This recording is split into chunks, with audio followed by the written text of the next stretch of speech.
Un des frères de Toulouse disait que si à la conférence il y a plus de 4 personnes, c'est vraiment de la vulgarisation et on n'est pas sûr qu'il faut le faire parce que les sujets trop simples ne doivent pas intéresser les gens.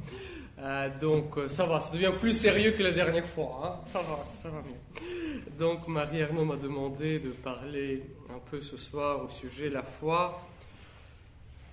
Est-elle une certitude? J'aimerais commencer par cet échange assez étonnant que nous trouvons dans l'Évangile selon saint Jean, dans le fameux grand discours du pain de vie, donc au chapitre 6. Vous vous souvenez, Jésus multiplie les pains, la foule le suit après la traversée nocturne, et au verset 27 de ce chapitre 6, Jésus leur dit « Travaillez non pour la nourriture périssable, mais pour la nourriture qui demeure en vie éternelle, celle que vous donne le Fils de l'homme, car c'est lui que le Père, que Dieu a marqué de son sceau. » Et ils lui dirent alors, que ne faut-il faire pour travailler aux œuvres de Dieu? Et voilà la réponse qui nous intéresse. L'œuvre de Dieu, leur répondit Jésus, c'est que vous croyez en celui qui l'a envoyé. L'œuvre de Dieu, c'est que vous croyez. C'est pas la foi comme une œuvre, comme un travail, comme une tâche que Dieu nous assigne. Non pas un sentiment, non pas une sorte de ressenti, non pas l'ensemble des valeurs, non pas une tradition sociale qui nous est donnée. La foi est aussi tout cela, mais elle est essentiellement une œuvre. Bien sûr, dans la foi, il y a l'aspect sentiment. Dans ma prière, je ressens que. Dans telle ou telle expérience spirituelle, je ressens que. Noël, pour moi, représente un certain nombre des souvenirs colorés d'une manière émotive. Il y a dans la foi cet aspect, les émotions, les sentiments. Et ces émotions ne sont absolument pas négligeables. Il convient de les cultiver, mais la foi est plus que cela, bien plus que cela. La foi chrétienne, ce n'est pas uniquement les valeurs chrétiennes. Oh, on aimerait tant transmettre à nos proches les valeurs. J'aimerais éduquer mon père, mes enfants dans les valeurs chrétiennes. Parmi les hommes que j'ai connus et qui ont vraiment pratiqué les valeurs chrétiennes, il y a certainement mon grand-père, absolument athée et colonel de l'armée rouge. Les valeurs, un vrai don de soi, n'est-ce pas? Se sacrifier pour son pays, par exemple. Les valeurs. Et ce n'est pas négligeable. C'est quelque chose d'extrêmement précieux. Mais ce n'est pas purement et simplement la foi. C'est quelque chose que la foi produit, dont elle rayonne. Mais ce n'est pas son cœur. La tradition sociale, mais pourquoi êtes-vous chrétien? Je suis chrétien, au fond, parce que mes parents sont chrétiens. Oui, non. Jusqu'à un certain âge. On est chrétien parce que nos parents sont chrétiens, oui, quand on est petit. Vers 12, 13, 14, 15 ans, on commence à signifier à ses parents que aller à la messe ne nous emballe pas tant que ça. Et arrive un moment dans notre vie où cette éducation que nous avons reçue, que Dieu a empruntée pour nous toucher, devient ou non notre foi. Devient ou non notre foi. Tout cela, ces sentiments, cette culture, cette éducation, c'est une tradition culturelle, la culture chrétienne qui existe et qu'il convient de garder, faire vivre, ce sont des moyens que Dieu peut emprunter pour s'adresser à nous.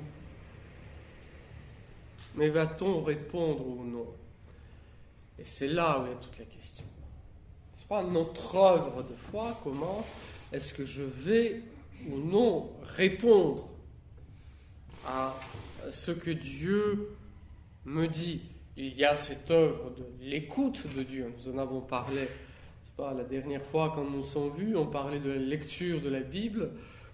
Écouter Dieu, et c'est une œuvre. Et il y a une œuvre de réponse.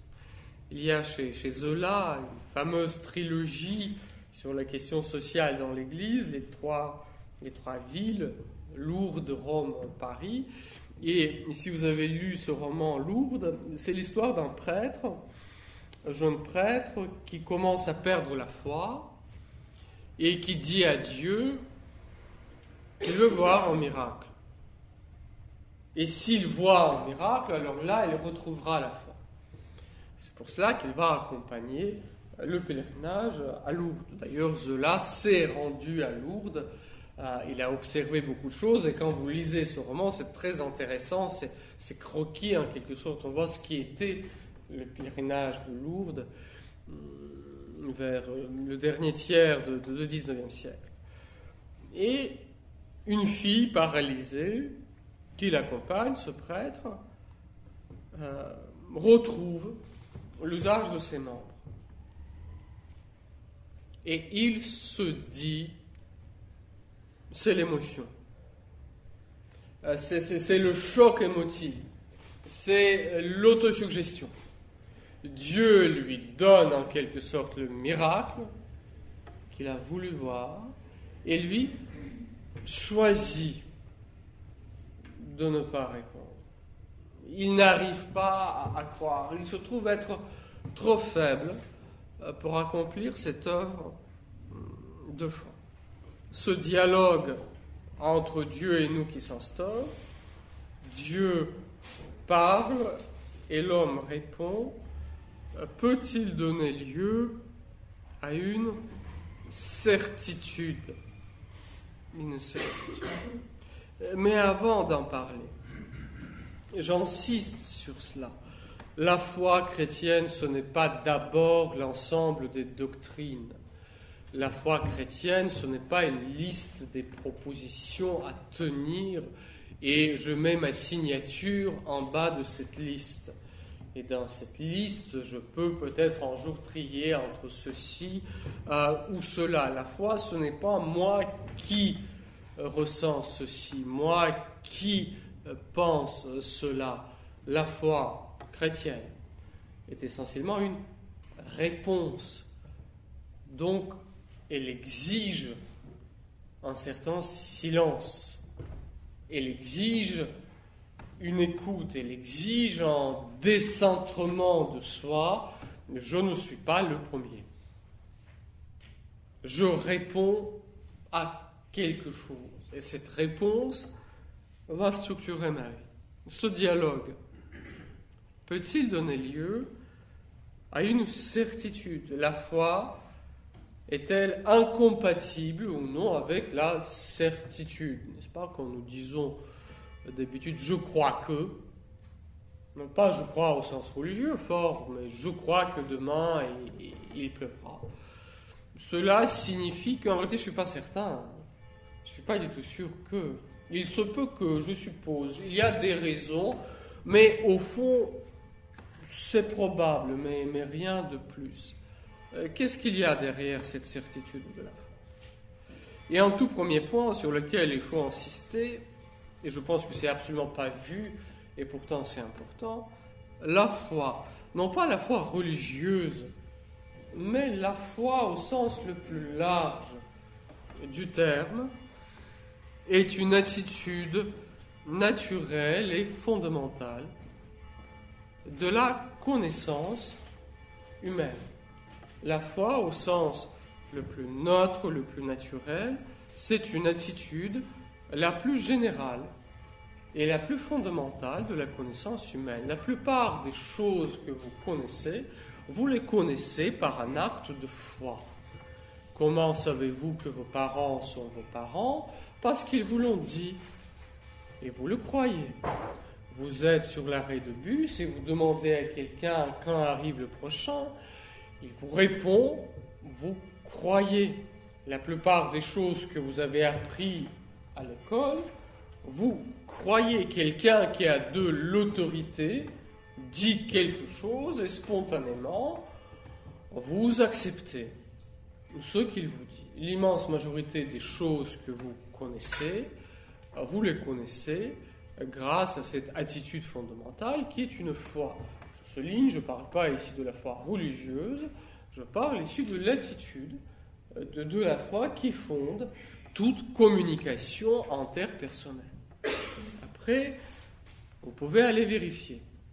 Votre expérience donnera du poids au témoignage des uns plus qu'à l'opinion des autres.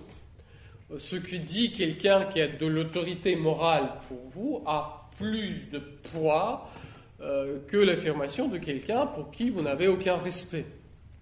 Quelqu'un dont vous avez vérifié plusieurs fois les propos, il s'avère être fiable, vous lui croyez plus facilement que quelqu'un qui vous a déjà trompé.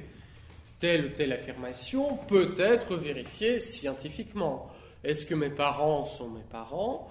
Je peux le vérifier grâce à des tests de l'ADN, alors ce n'est plus un acte de foi qui fonde cette connaissance, c'est un acte de la vérification scientifique qui va fonder la connaissance de ce même fait. Mes parents sont mes parents. Il y a les domaines dans lesquels ce que nous avons appris par un acte de foi peut être vérifié. Il y a les moments où ça devient un tout petit peu plus délicat. Et ce domaine où ça devient un tout petit peu plus délicat, c'est tout le domaine des relations interpersonnelles. Je t'aime, prouve-le-moi. Prouve-le-moi. C'est mon ami, est-ce que tu peux me le prouver? Est-ce que tu peux me le prouver? J'ai beaucoup de compassion à l'égard de ce que tu es en train de vivre. Prouve-le-moi. Voyez-vous, il y a les situations d'un rapport proprement interpersonnel où nous ne pouvons entrer dans le dialogue avec ce qui est affirmé que parce que nous acceptons ce que l'autre nous dit. Et là va s'instaurer une sorte de vie commune qui, par son cours, vérifiera ou non si cette parole était véridique, si elle était fondée. Tu es mon ami. Comment le prouver? On le prouve en vivant de l'amitié. Dans l'épreuve, dans les difficultés, dans les joies communes partagées, dans les moments un peu pénibles. Ce soutien qui s'avère être un soutien stable, fidèle. Et du coup, au bout de ce parcours, de ce dialogue qui s'est instauré, je peux dire, oui, en effet, tu as dit vrai. Tu as une véritable amitié pour moi. Je t'aime, je le crois, je ne le crois pas. C'est cette vie commune, notre histoire commune, qui permet de le vérifier. Mais cela n'aura pas lieu si je n'accepte pas cette parole que l'autre m'adresse. Je souligne, je reste au niveau des réalités absolument naturelles, humaines. Si je refuse d'accorder la foi, vous savez, il y a une sorte de, allez, on va utiliser le terme à la mode, disons, blessure de notre enfance, de je ne sais pas quoi.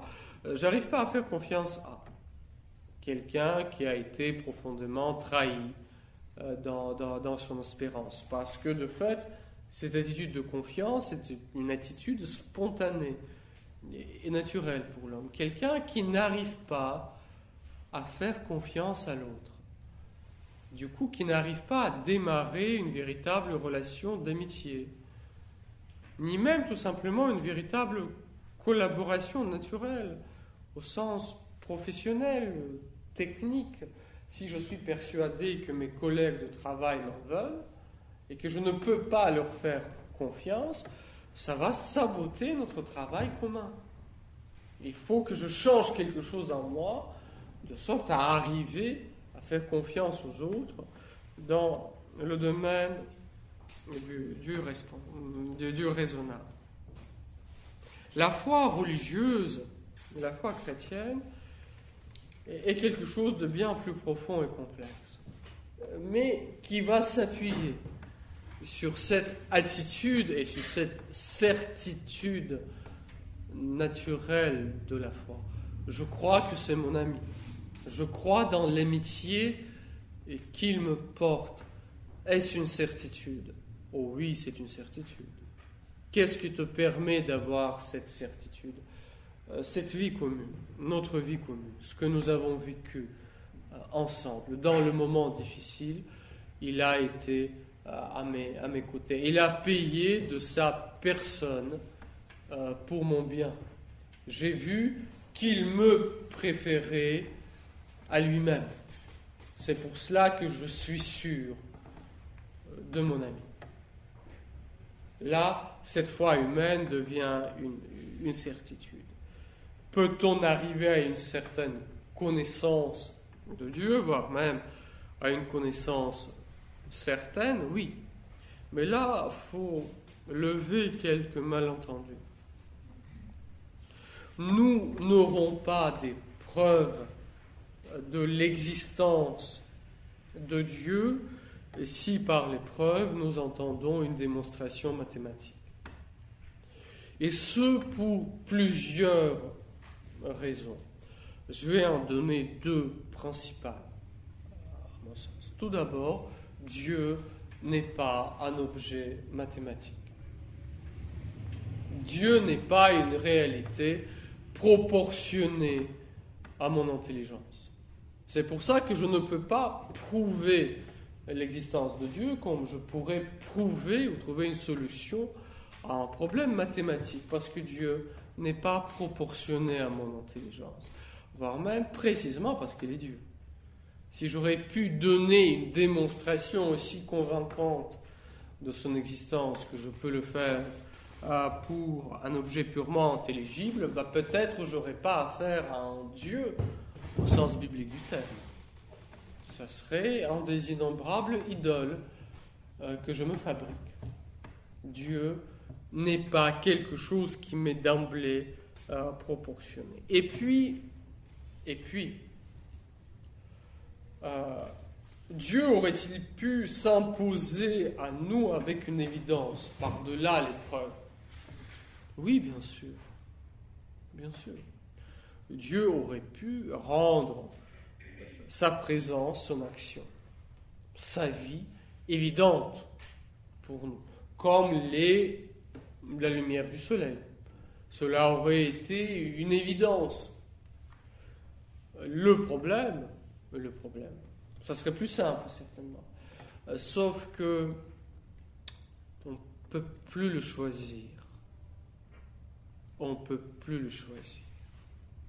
Vous prenez un petit chien, vous l'élevez correctement, et le petit chien vous aimera. C'est dans sa nature. Il est fait comme ça. Voilà, Dieu ne veut pas que nous l'aimions à la manière d'un petit chien, avec une sorte d'évidence qui coule de source. Dieu veut de nous une réponse libre, comme dans l'amitié.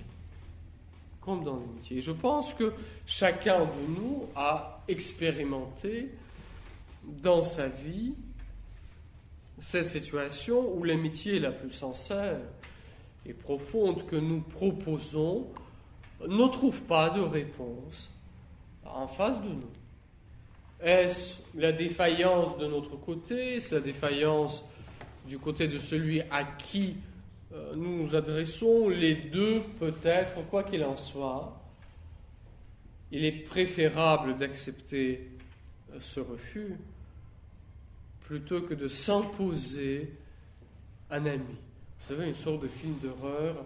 Harry, un ami qui veut du bien, tout d'un coup qui surgit dans votre vie, vous ne pouvez plus vous en débarrasser parce qu'il a décidé qu'il sera votre meilleur ami et vous serez son meilleur ami quoi que vous fassiez. Voilà, Dieu ne veut pas se retrouver, il ne veut pas se retrouver dans les situations un ami qui vous veut du bien.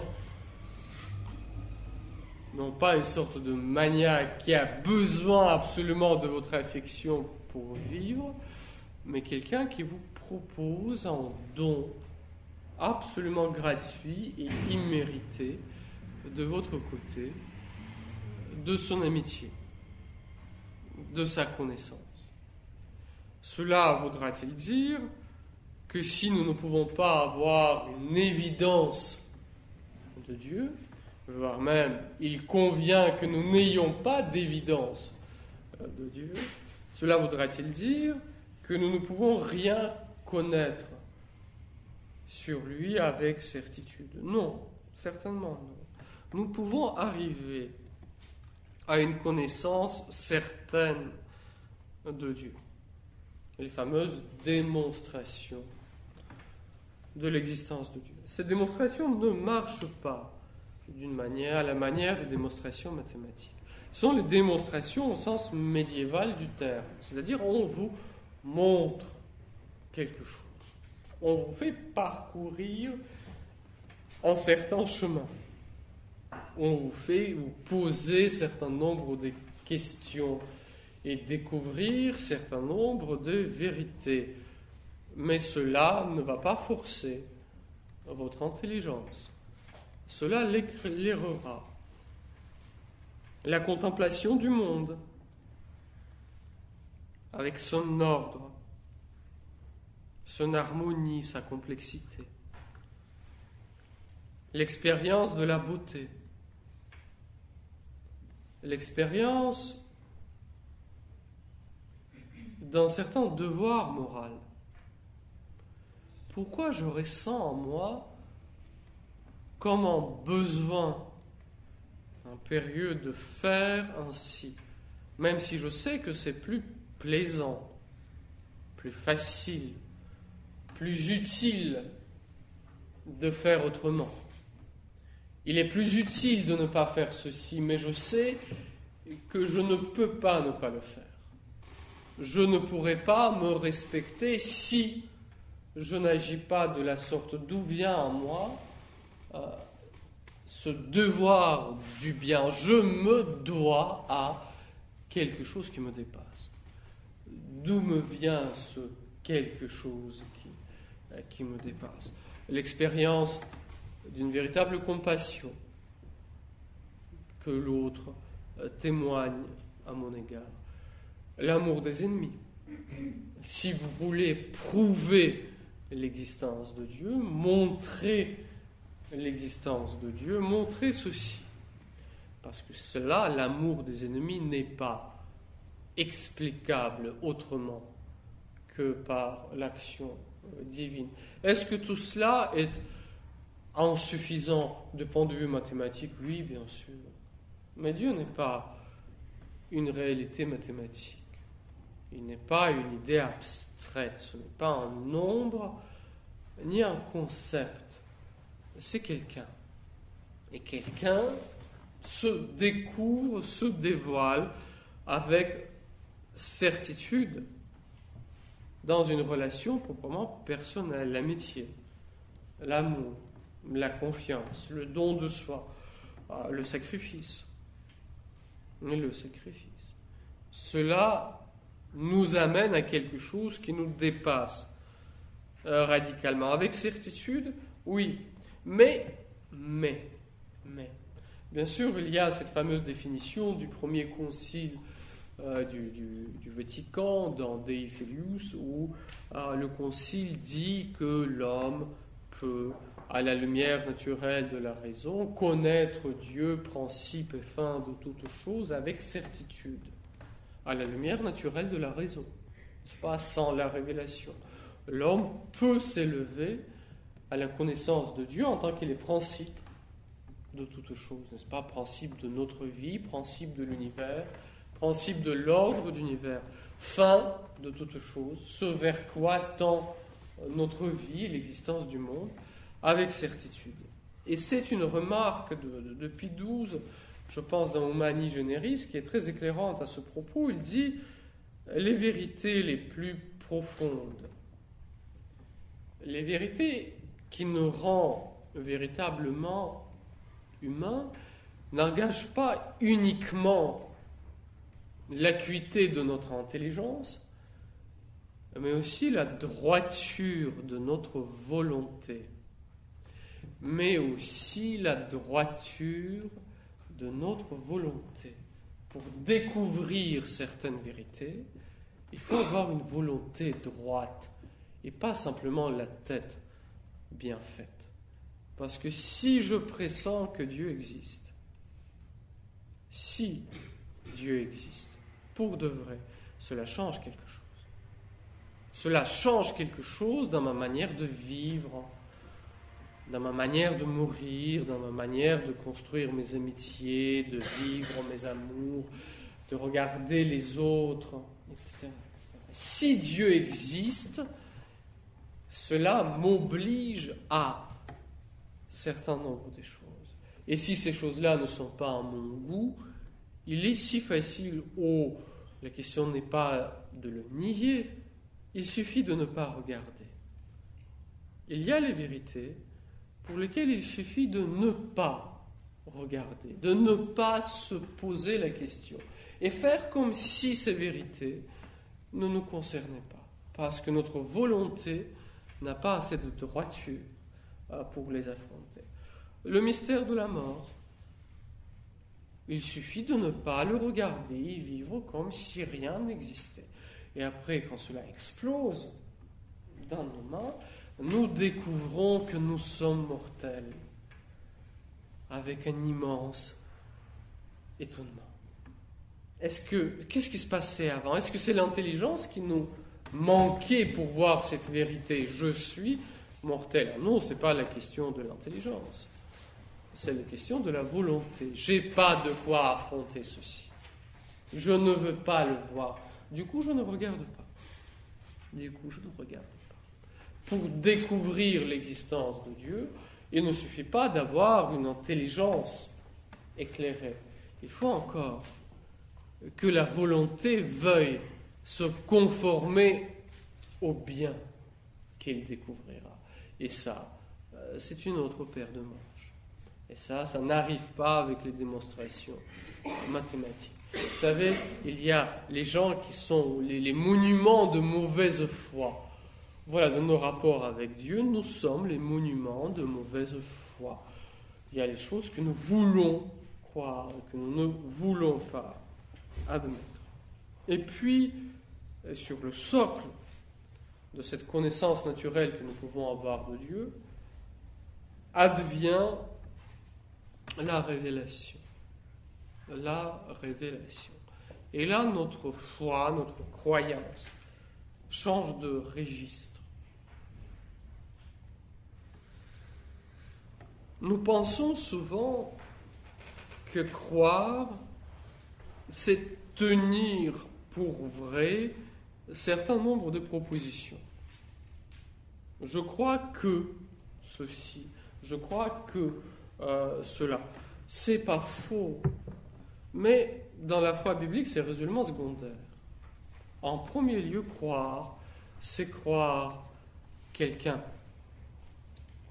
La foi chrétienne, et non pas une sorte de vague croyance religieuse. Je crois à la survie de l'âme, je crois qu'il y a quelque chose après la mort. Donc, tout ça, c'est très gentil, c'est pas faux, très utile, mais tout ça, c'est une sorte de la croyance religieuse générale, vague. La foi chrétienne, évangélique, c'est quand je crois quelqu'un. Je crois quelqu'un. Ce quelqu'un, c'est un quelqu'un qui n'est pas commode. Vous vous souvenez de la fin de ce discours du pain de vie? Elle est dure, cette parole. Qui peut l'entendre? Et à partir de ce moment, plusieurs ont cessé de le suivre. Et Jésus, en se tournant vers ses disciples, prononce une des phrases les plus horribles et les plus magnifiques des évangiles. « Voulez-vous partir, vous aussi ?» Et c'est là où il y a la naissance de la foi. « Voulez-vous partir, vous aussi ?» Vers qui irions-nous, Seigneur? Tu as les paroles de la vie éternelle. Pour Pierre, cette parole est tout aussi dure que pour les autres. Peut-être même plus dure, parce qu'il saisit plus que les autres ce à quoi cette parole engage. Mais je te crois, Seigneur. N'est-ce pas? Cet homme de Nazareth, ce Jésus, le charpentier, il a les paroles de la vie éternelle. Car nous avons cru et nous avons reconnu que tu es le Fils de Dieu, que tu es le Messie qui devait venir dans le monde. C'est parce que je te crois que je crois ce que tu dis. L'acte de foi commence par une adhésion personnelle à celui qui parle, à un certain Jésus de Nazareth. C'est parce que je le crois, lui, que je crois ce qu'il dit. Ce contenu de la foi, cette doctrine est reçue parce qu'il y a cette union personnelle avec lui. En quelque sorte, la foi sera triple. D'abord, nous croyons quelqu'un. Comme dit deuxième épître à Timothée, 1,12, « Je sais en qui j'ai mis ma foi. » Je sais en qui j'ai mis ma foi. Je connais quelqu'un que je crois. Je crois quelqu'un. C'est parce que je crois quelqu'un que je crois en ce qu'il dit. N'est-ce pas? Ce contenu de la foi devient en quelque sorte secondaire, suspendu à cette adhésion à Jésus. Voulez-vous partir vous aussi? Vers qui irions-nous? Et du coup naît cette confiance en lui. Se remettre à Dieu dans sa vie. Se remettre à Dieu dans sa vie. Lui faire confiance. Marcher à sa suite. Le suivre. C'est pour ça que saint Thomas dira deux choses qu'il faut absolument entendre si on veut saisir quelque chose de cette foi qui est la certitude. D'abord, il dit la foi ne s'arrête pas aux énoncés. La foi touche Dieu. L'acte de foi ne s'arrête pas aux énoncés. Je crois que. La question, c'est pas en quelque sorte les titres, la liste des choses auxquelles vous adhérez. La question, c'est à qui est-ce que vous adhérez? Qui croyez-vous? Qui croyez-vous? La foi ne s'arrête pas aux énoncés. La foi touche Dieu. Je crois que tu es Messie, tu es le Fils de Dieu vivant. C'est parce que j'adhère à toi que j'adhère à ce que tu dis. La deuxième chose qui est strictement corrélative, dans l'enseignement de Thomas, il dit, si vous abandonnez un seul des points de la doctrine du Christ, c'est pas que vous ayez la foi diminuée, ce que vous n'avez plus de foi du tout. C'est que vous n'avez plus de foi du tout. Parce que la question pour vous, ce n'est plus le Christ qui parle, c'est vous qui choisissez. Comme me disait une fois un étudiant dans le credo, le dimanche, je dis soit avec quoi je suis d'accord, et pour le reste, je me tais. Il y a une honnêteté intellectuelle hautement respectable. Il y a déjà ça, et c'est déjà pas mal. Il y a une honnêteté intellectuelle.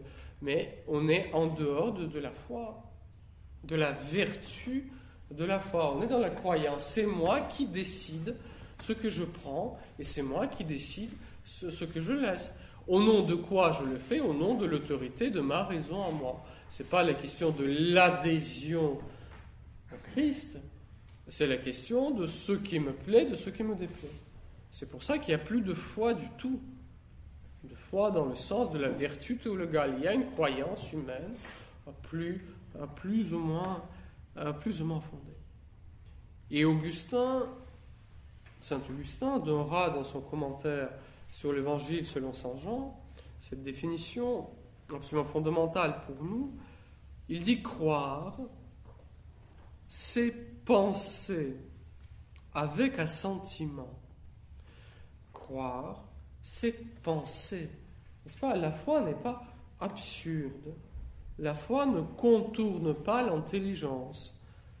Croire, c'est penser avec assentiment. Jésus m'adresse une parole, je l'entends, je l'écoute, j'en saisis quelque chose, voire même je saisis qu'elle est dure cette parole et qui peut l'entendre. Donc il s'agit de penser et penser avec assentiment. C'est-à-dire que dans cette parole, il y a plus que ce que je peux épuiser. Il y a plus que ce que je peux saisir. Cette parole ne contredit pas ma raison, mais elle va plus loin que ce que ma raison peut montrer. Et j'adhère à cette parole parce que j'adhère à celui qui parle. Croire, c'est penser avec assentiment. Du coup, oubliez à jamais cette idée de la foi aveugle. Si vous voulez anéantir en vous la vie de foi, sombrez dans un fidéisme. C'est-à-dire, plus c'est absurde, plus c'est croyable. Non, c'est pas vrai, ça marche pas comme ça. C'est pas si je suis aveugle, je touche le mur et je sais que ce mur est froid ou chaud, qu'il est rugueux ou qu'il est lisse. D'accord? Si quelqu'un qui se présente comme voyant me dit que ce mur est blanc ou orange, je lui crois ou je ne crois pas, selon que j'ai confiance ou non en ce témoin. Il me dit quelque chose que je ne peux pas saisir. D'accord? Cela va plus loin que ce que je vois, que ce que je saisis, que ce que je comprends. Mais s'il commence à me dire que ce mur est chaud, tandis que moi je le sens froid, là il contredit ce qui m'est accessible. Et du coup, il y a des raisons de penser que ce témoin-là n'est pas fiable. La révélation de Dieu ira plus loin que ce que la raison peut saisir. Mais elle n'ira pas contre notre raison. Penser avec assentiment. D'où vient la certitude de la foi? Elle vient de l'adhésion à la personne qui parle. C'est pour ça que ce n'est pas uniquement la question de la tradition sociale, la question des valeurs, la question des sentiments, c'est la question de la vie en commun, de la vie qui est misée sur la parole de celui qui parle et qui se vérifie ou qui ne se vérifie pas.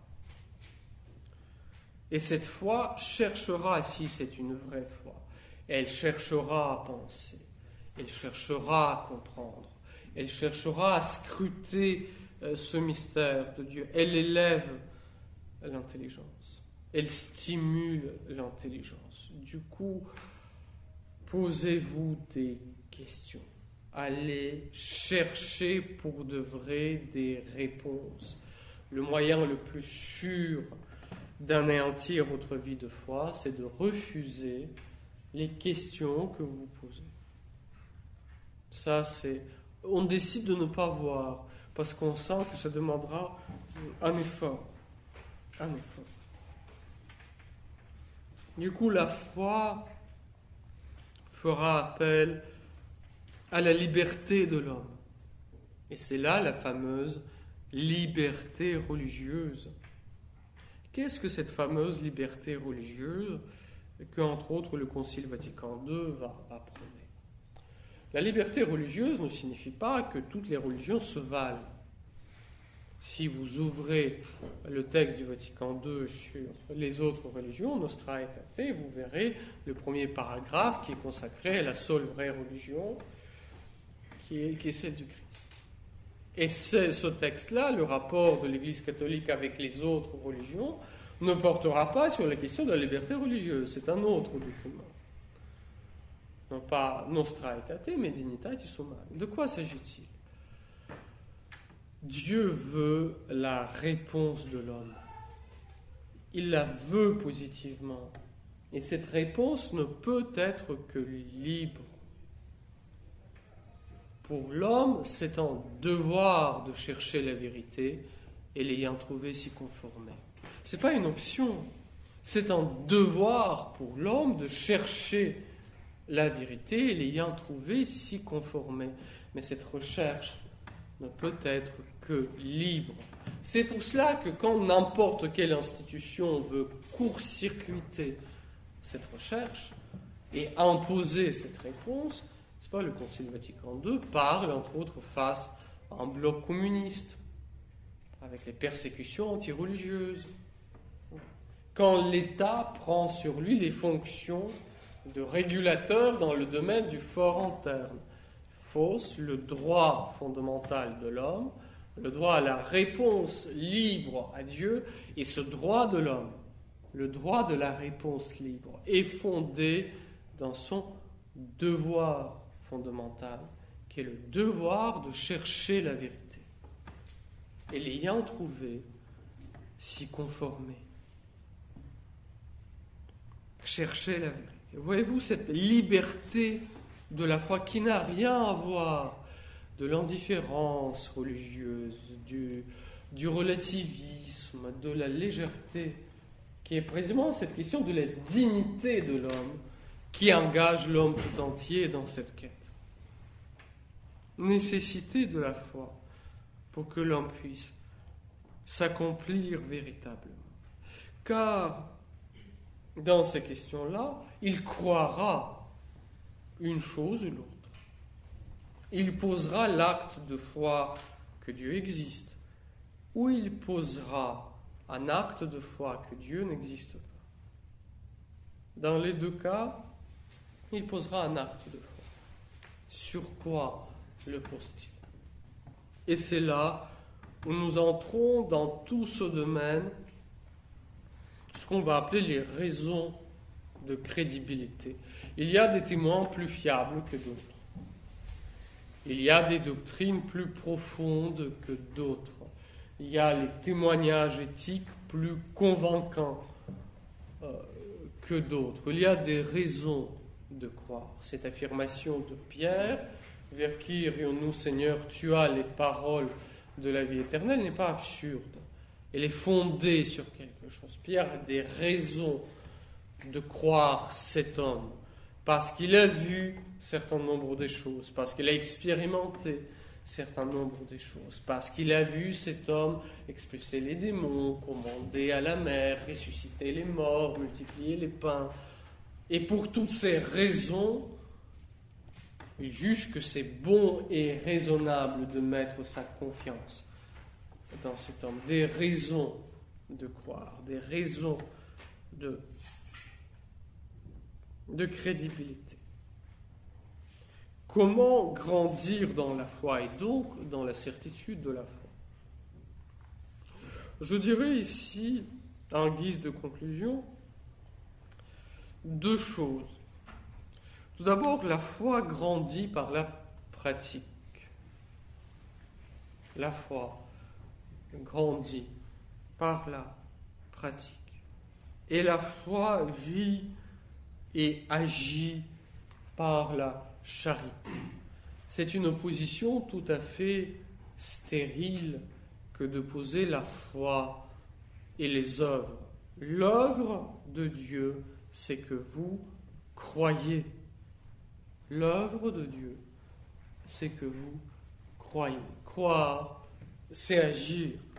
Croire, c'est vivre. Croire, c'est poser les actes de confiance en Dieu. C'est miser son existence, son histoire, son bonheur sur Dieu. Sur Dieu. Et plus on le fait, dans nos choix, dans nos décisions, dans notre quotidien, d'une manière la plus banale, plus cette foi sera vive, profonde et vraie. C'est bon prédicateur du XVIIe, XVIIIe siècle, que j'aime beaucoup, Jean-Baptiste Massillon, prédicateur à la cour, c'est lui qui prononcera l'oraison funèbre de Louis XIV, commençant par la fameuse phrase « Dieu seul est grand, mes frères », dit-il à côté donc de la dépouille du roi. Il y a chez lui un magnifique sermon sur la perte de la foi. Il dit « Ah, les gens du monde nous disent, mais si seulement Dieu me donnait la foi, car la foi est un don de Dieu, et si seulement Dieu me faisait ce don, qu'est-ce que je serais croyant ? Mais puisque je ne crois pas, Dieu n'a qu'à me faire ce don. Mais puisqu'il me le fait donne pas, comment voulez-vous que je croie, puisque la foi c'est un don de Dieu ?» Il dit « Mais souvenez-vous comment vous avez perdu la foi de votre enfance. Vous l'avez perdu par les actes malhonnêtes, par des amours désordonnés, par la quête des plaisirs et des honneurs. C'est parce que vous avez perdu les mœurs que vous avez perdu la foi. Retrouvez les mœurs et la foi reviendra. Et c'est extrêmement juste et très pertinent. Dans cet argument, oh, si Dieu seulement me donnait la foi, qu'est-ce que je serais vertueux, qu'est-ce que je serais heureux, comment est-ce que j'aimerais mon prochain, si seulement Dieu me donnait la foi. Commencez à aimer votre prochain. Commencez une œuvre de conversion. L'œuvre de Dieu, c'est que vous croyez en celui qui l'a envoyé. Commencez à mettre en pratique la parole du Fils de l'homme et vous découvrirez très vite que c'est un Fils de Dieu. La foi grandit par la pratique.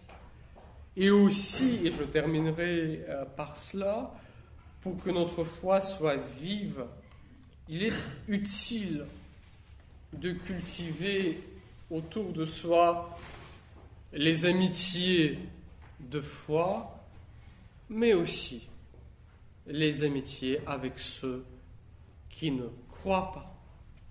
Nous avons besoin des amitiés de foi. On n'en a pas un petit, gentil monde.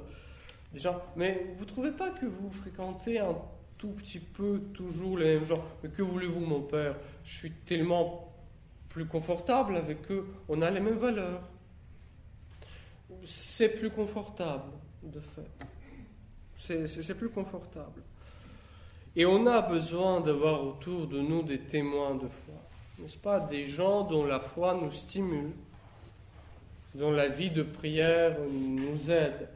Et je pense qu'en regardant notre propre histoire spirituelle, nous voyons jusqu'à quel point notre vie de foi peut être portée par les amitiés avec les croyants. Mais quitter le petit milieu de la foi, cultiver les véritables amitiés avec ceux qui ne croient pas, nous permet parfois de décanter cette adhésion du Christ des sentiments, des vagues valeurs, une sorte de tradition sociale qui a son prix et qui n'est certainement pas à négliger, encore une fois. Mais tout d'un coup, rejaillit le centre de notre vie de foi. Je sais en qui j'ai mis ma foi et je ne peux pas ne pas le dire. Je ne peux pas ne pas le témoigner, ne pas l'admirer aussi dans ceux qui apparemment ne croient pas. La foi est-elle une certitude? Oui, mais c'est une certitude d'une non-évidence. C'est une certitude qui vient d'une relation personnelle avec Dieu. Ce n'est pas une certitude mathématique, ce n'est pas une certitude scientifique, ce n'est pas une certitude bancaire où Dieu serait un investissement sûr de notre vie. C'est une certitude qui est très inconfortable pour nous, parce qu'elle nous décentre. Mais elle nous fonde sur quelqu'un, qui est un tout petit peu plus stable que tout le reste. Mais pour le découvrir, il faut toute une vie. Voilà ce que j'avais à dire. Vos questions, remarques, réflexions. Je vous en prie. Vous avez dit, mon frère, que l'une des raisons pour laquelle on ne peut pas avoir de certitude de l'existence de Dieu, c'est que si sa présence était évidente, on ne pourrait plus le choisir. Alors, moi, vous m'avez tellement convaincu que j'ai eu un instant cette fois l'espérance de me dire que si l'enfer existe, il est vide. Parce que quand on voit Dieu face à face, quand l'être humain voit Dieu face à face, comment est-ce qu'il pourrait faire ce choix de le refuser? C'est très simple. C'est très simple. Il n'y a rien de plus simple que refuser, voyez-vous, Dieu. Tout d'abord, l'enfer n'est pas vide, ne serait-ce que parce qu'il y a des démons. Alors, vide d'être humain, pardon. D'accord. Donc, mais reprenons les cas des démons. Les anges au début, n'est-ce pas? Donc, avec l'intelligence bien plus élevée que la nôtre. Et donc, évidemment, qu'ils ne mettent nullement en doute l'existence de Dieu. Quand même, c'est pour eux une sorte de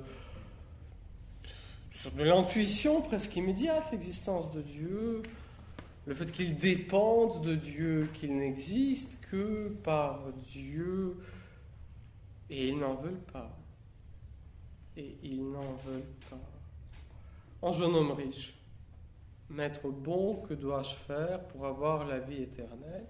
Et il s'en alla tout triste, parce qu'il avait de grands biens.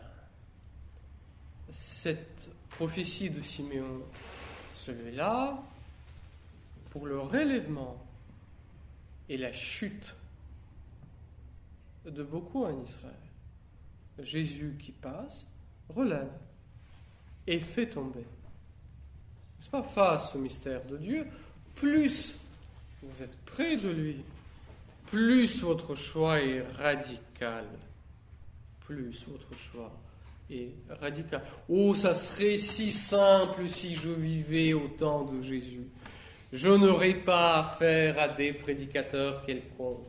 J'entendrai Jésus lui-même prêcher. Je verrai les signes que Jésus lui-même pose.